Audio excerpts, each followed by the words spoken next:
भारत और अमेरिका दोनों ही प्रोग्रेसिव देश है। यूएसए एक सुपर पावर है और भारत के लोगों की जीवन शैली पे पिछले कुछ सालों से पश्चिमी देशों का काफी प्रभाव पड़ा है। इस वीडियो में मैं मॉडर्न यूएसए लाइफस्टाइल के तरीकों का कंपैरिजन हमारे प्राचीन भारत की लाइफस्टाइल के तरीकों से करूंगा और इस कंपैरिजन को मैंने 7 भागों में बांटा है दोस्तों। इस विषय में अपनी व्यक्तिगत राय भी रखूंगा जिससे कि हम दोनों देशों की सबसे अच्छी आदतों से हमें सीखने का मौका मिले। तो चलिए बिना किसी देरी के शुरू करते हैं। Hello friends, welcome to my channel. Start करते हैं नंबर 7 कपड़ों से। भारत में शुरू से ही नेचुरल फाइबर्स के कपड़ों को पहनने पर जोर दिया गया है जो सांस लेते हैं यानी कि ब्रीदेबल होते हैं। मौसम के हिसाब से भी कपड़ों को पहनने और बदलने के बारे में सुझाव दिए गए हैं, जैसे गर्मी में कॉटन के कपड़े, ठंड में ऊनी के कपड़े और बरसात में सिल्क के कपड़े। महिलाओं द्वारा पहने जाने वाले आभूषणों को भी सिर्फ फिजिकल अपील के लिए नहीं पहना जाता, बल्कि उसके पीछे हेल्थ बेनिफिट्स का भी एक मोटिव था, जैसे सोना इम्यूनिटी के लिए, चांदी गर्मी कम करने के लिए और तांबा एंटीसेप्टिक होता है।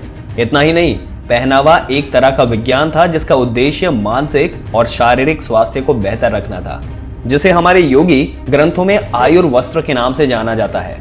हालांकि अमेरिकन स्टाइल ऑफ क्लोथिंग का ज्यादा ध्यान कन्वीनियंसी और कंफर्ट पे है, इसलिए वो सिंथेटिक फाइबर के कपड़े पहनते हैं जिन पर रिंकल्स आसानी से नहीं पड़ते, जो ज्यादा ड्यूरेबल है और मैन्युफैक्चर करने में भी आसान है। वहां का क्लाइमेट भी उनके टाइट क्लोथिंग जैसे सूट्स, टाइज, जीन्स और शूज के पीछे एक जरूरी रीजन है, जो कि पश्चिमी देशों में पड़ने वाले कड़ाके की ठंड से बचाने में उनकी मदद करता है। भारत के गर्म ट्रॉपिकल क्लाइमेट में हल्के लूज कपड़े और चप्पल यहाँ के लोगों के लिए ज्यादा बेहतर है दोस्तों। लिस्ट में अगला है फूड। यूनिवर्सिटी ऑफ सैंटियागो में हुए एक रिसर्च के हिसाब से एक एवरेज अमेरिकन नागरिक की 2/3 कैलोरी अल्ट्रा प्रोसेस्ड फूड से आती है।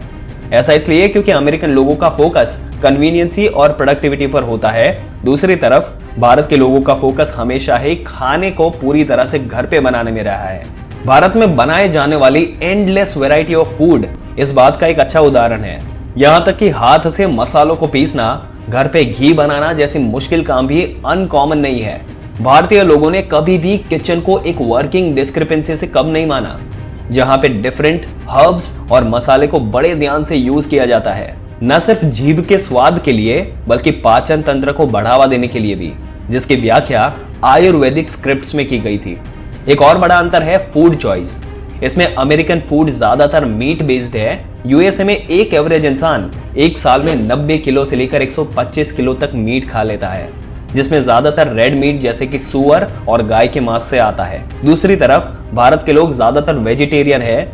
हमारे प्राचीन ग्रंथों में इंसान को, जो कि पृथ्वी के सबसे सजग जीव है, ऐसे भोजन को खाने के लिए प्रोत्साहित किया गया है जिसको खाने में कम से कम हिंसा हो। शुरुआत में शाकाहारी भोजन करना थोड़ी बैकवर्ड प्रैक्टिस लग सकती है, लेकिन अगर पिछले कुछ सालों में एनिमल मीट बेस्ड खाने को खाने से होने वाली अनेक वायरस वाली बीमारियों को देखे तो शाकाहारी खाना एक फार साइटेड ऑप्शन लगता है। नंबर 5 पर है ईटिंग स्टाइल। मॉडर्न अमेरिकन और एंशिएंट इंडियंस के ईटिंग स्टाइल्स में भी एक बड़ा अंतर है। सुविधा और टाइम सेविंग प्रैक्टिसेस को ध्यान में रखते हुए अमेरिकी लोग डाइनिंग टेबल पे खाना खाना पसंद करते हैं। दूसरी तरफ प्राचीन भारत के लोग स्वास्थ्य और आध्यात्मिक जुड़ाव को महत्व देते हुए जमीन पर बैठकर पलथी मारकर भोजन करते हैं। इस आसन को सुखासन कहते हैं, जो कि भोजन को पचाने में उपयोगी है। अमेरिकन लोग हाथ से खाना खाने को असभ्य समझते हैं, इसलिए वो खाते वक्त सोफिस्टिकेटेड कटलरी का प्रयोग करते हैं।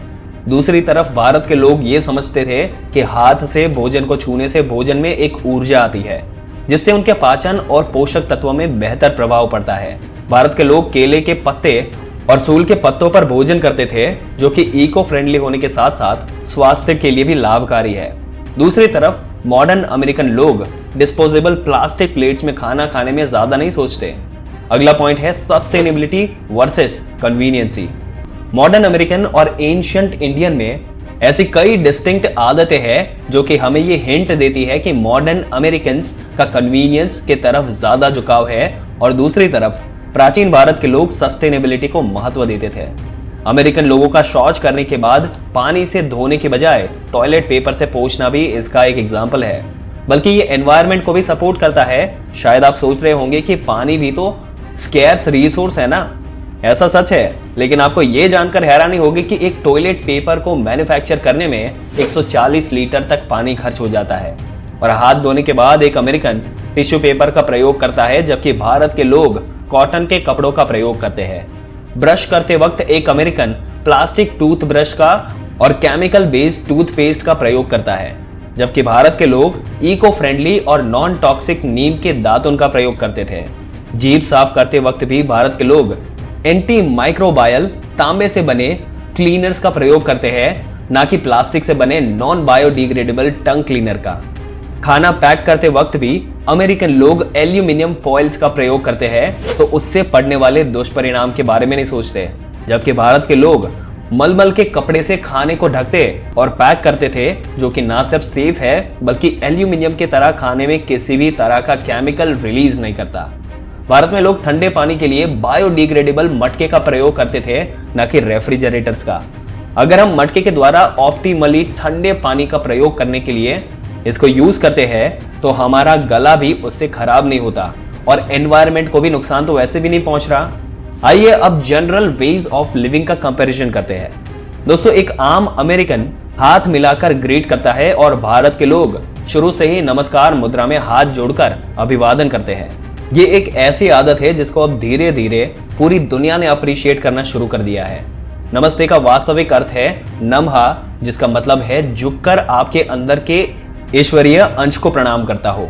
इससे न सिर्फ कृतज्ञता की भावना को बढ़ावा मिलता है, बल्कि ये ज्यादा हाइजेनिक भी है। अमेरिकियों के विपरीत भारत में लोग जूते हमेशा घर के बाहर उतारते हैं, जो कि जर्म्स और वायरसेस का संक्रमण रोकने के लिए एक समझदार आदत है, और इससे घर को साफ रखने में समय और मेहनत दोनों बचती है। भारत और अमेरिका के टॉयलेट पॉट का डिजाइन भी एक अनोखा तरीका है, और दोनों देश की वे ऑफ लिविंग को समझने के लिए भारतीय टॉयलेट के डिजाइन में शरीर के अंग सीट से टच नहीं करते, जबकि वेस्टर्न टॉयलेट्स में तो थाइज वगैरह सीट के कांटेक्ट में होते हैं, जो कि अनहाइजेनिक हो सकती है। इसके अलावा ये आज का एक प्रूवन फैक्ट है कि हम जितना स्क्वाटिंग पोजीशन में होते हैं, उतनी ही आसानी से हमारा पेट साफ होता है।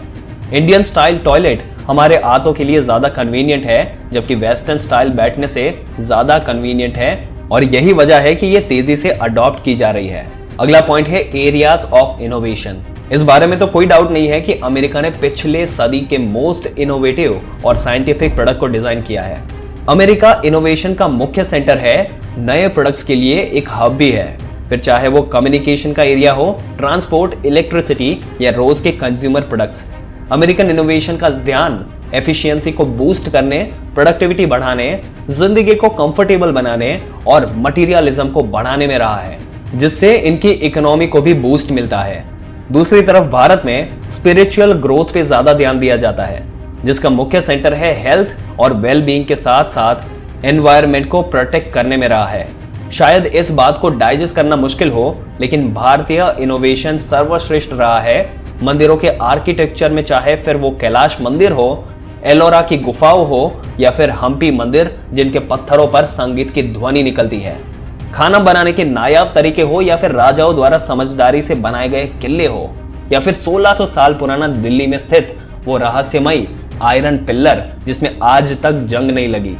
दोस्तों, ये कुछ ऐसी वैज्ञानिक पहेलियां हैं जिनका जवाब आज भी साइंटिस्ट ढूंढ रहे हैं। अब फाइनली बात करते हैं प्रोएक्टिव रिएक्टिव अप्रोच की। ऐसे कई तरीके हैं जिससे इस बात का निष्कर्ष निकाला जा सकता है कि हेल्थ और वेल बीइंग के मामले में भारत के लोग प्रोएक्टिव थे और अमेरिकन लोग रिएक्टिव थे। उदाहरण के तौर पर हमेशा भारत में मिट्टी से बर्तनों का प्रयोग करने पर बढ़ावा दिया गया, जिससे खाना पकाने में ज्यादा न्यूट्रिएंट रिटेन होता है और इसका कोई साइड इफेक्ट नहीं होता, और ये बायोडिग्रेडेबल भी है। दूसरी तरफ ज्यादातर American non stick cookware use करते हैं, जिससे भले ही उनका ऑमलेट चिपके ना, पर उस कुकवेयर की कोटिंग से निकलने वाली टॉक्सिक फिल्म से लॉन्ग टर्म में उनकी हेल्थ पे इनका बुरा असर जरूर पड़ सकता है। अमेरिकन स्कूल ऑफ थॉट्स के हिसाब से खाना सिर्फ न्यूट्रिएंट्स का मिश्रण है, और इस सोच की वजह से ही वहां की मार्केट में सिंथेटिक मल्टीविटामिन पिल्स का प्रचलन जोरों से चल पड़ा है। दूसरी तरफ भारत के लोगों ने शुरू से ही अपनी लाइफस्टाइल में ज्यादा नेचुरल बेस का पालन किया है, जिससे उनके शरीर को जरूरी माइक्रो न्यूट्रिएंट्स जैसे कि लोहे की कढ़ाई में खाना बनाने से उनके खून में आयरन की मात्रा पूरी रही। पीतल के बर्तन में टिन कोटिंग से भारतीय लोगों को नियमित तरीके से टिन की सही मात्रा मिलती रही है। पानी पीने के लिए तांबे का बर्तन का प्रयोग, उन्हें रोज का जरूरी कॉपर इंटेक भी मिलता रहा। और सबसे इंपॉर्टेंट है कि भारतीय लोगों ने ताजे और सीजनल फलों और सब्जियों को खाने पर ज्यादा जोर दिया। ऐसा इसलिए क्योंकि उन्हें पता था कि उनका शरीर इसमें मैक्रो न्यूट्रिएंट्स को काफी बेहतर तरीके से एब्जॉर्ब कर पाएगा। आज के अमेरिकन अपने स्लीप डिसऑर्डर, ऑपरेशंस, एंजाइटी और स्ट्रेस से युद्ध लड़ने के लिए सिंथेटिक पिल्स का प्रयोग कर रहे हैं। दूसरी तरफ योग भारत के लोगों की जीवन शैली का हिस्सा था, जिससे उनके अंदर की ऊर्जा प्रकृति से अलाइन होती थी और वो स्ट्रेस, डिप्रेशन, एंजाइटी और इंसोम्निया जैसी समस्या उनसे दूर रहती थी। पैसे खर्च करने में भी अमेरिकन ज्यादा सोचते नहीं और भारत के लोग खर्चा कम करते थे और भविष्य के लिए सेविंग्स पर ज्यादा ध्यान देते थे। इस तरह से हम समझ सकते हैं कि अमेरिकन जीवन शैली शॉर्ट टर्म गोल पर ध्यान देती है, जिसका मुख्य ध्यान कंफर्ट पर है, जिस पर लॉन्ग टर्म में हेल्थ और वेल बीइंग पे बुरा असर पड़ सकता है। दूसरी तरफ प्राचीन भारतीय जीवन शैली में लॉन्ग टर्म स्पिरिचुअल गोल्स होते थे, बिना अपने और प्रकृति के स्वास्थ्य पर बुरा असर डाले। ये बात समझने में हमें शायद दुख होगा कि इस वीडियो में डिस्कस किए गए ज्यादातर एंशिएंट इंडियन प्रैक्टिसेस आज की अर्बन लाइफस्टाइल में फिट नहीं बैठती। जरा सोच के बताइए कि हम में से कितने लोग गोबर के उबलों से बने ईंधन का प्रयोग कर खाना पका सकते हैं। ना ही हम वो पश्चिमी देशों में प्रयोग होने वाले cancer causing non stick cookware का प्रयोग करना चाहेंगे, और इससे तो कई सारी हेल्थ प्रॉब्लम्स हो सकती है। तो आखिर इसका सॉल्यूशन क्या है? जैसे कि हर पुरानी भारतीय जीवन शैली की आदतें इम्प्रैक्टिकल नहीं है, वैसे ही हर वो आदत जो पश्चिमी जीवन शैली का हिस्सा है वो हेल्थ के लिए बुरी नहीं है। हम दोनों देश की बेस्ट प्रैक्टिसेस का प्रयोग एक साथ कर सकते हैं, जो कि प्रैक्टिकल होने के साथ साथ हेल्थ पे भी कम बुरा असर डालते हैं। जैसे पैकेज फूड लेते वक्त हमें इस बात का ध्यान दे सकते हैं कि उन प्रोडक्ट्स में सेफ और नेचुरल चीजें यूज हुई है या नहीं। दातुन का प्रयोग सबके लिए हो सकता है, पॉसिबल ना हो, पर एटलीस्ट सेफर टूथब्रश और टूथपेस्ट ऑप्शन का चुनाव कर सकते हैं। लोकल और सीजनल फलों और सब्जियों को ज्यादा खाने पर जोर दे सकते हैं। हो सकता है हर बार जमीन पर बैठकर हाथ से खाना आपके लिए पॉसिबल ना हो, लेकिन ध्यान से और ठीक से चबाकर खा सकते हैं, मन में कृतज्ञता की भावना के साथ। और कुकवेयर के केस में हम एल्यूमिनियम और प्लास्टिक से बने कुकवेयर को रिप्लेस कर सकते हैं मिट्टी और मेटल से बने बर्तनों से, जो कि हेल्थ के लिए फायदेमंद है। इसी तरह हम सब के लिए 2 घंटे योग करना पॉसिबल नहीं हो सकता, लेकिन रोज 15 मिनट तो योग करने की आदत बना ही सकते हैं। इन सब बदलाव को लेकर हम रोज के जीवन में खुशी और शांति ला सकते हैं और आधुनिक जीवन के चैलेंज को टैकल करना बेहतर तरीके से सीख सकते हैं। एक जरूरी बात जो ध्यान देने वाली ये है कि हमें अपनी पुरानी भारतीय आदतों को वेस्टर्न देशों की नजर से नहीं देखना चाहिए। हमारी ऐसी बहुत सी आदतें हैं जो शुरुआत में पिछड़ी हुई लग सकती है, लेकिन असल में फार साइटेड है। भारतीय सभ्यता अपने आप में काफी आधुनिक है और हमें इस पर गर्व होना चाहिए। दोस्तों, आपके क्या विचार है इस मुद्दे पर? अपने विचार मुझे कमेंट करके जरूर से बताइएगा। अगर वीडियो अच्छा लगा हो तो लाइक करने के साथ साथ अपने दोस्तों और रिश्तेदारों के साथ जरूर से शेयर कर दें, और ऐसी जानकारी पाते रहने के लिए मेरी चैनल को सब्सक्राइब करके बेल आइकन जरूर से दबा दें। मिलते हैं एक और दिलचस्प वीडियो में एक और दिलचस्प जानकारी के साथ। तब तक के लिए इस वीडियो में अंत तक बने रहने के लिए आपका दिल से धन्यवाद।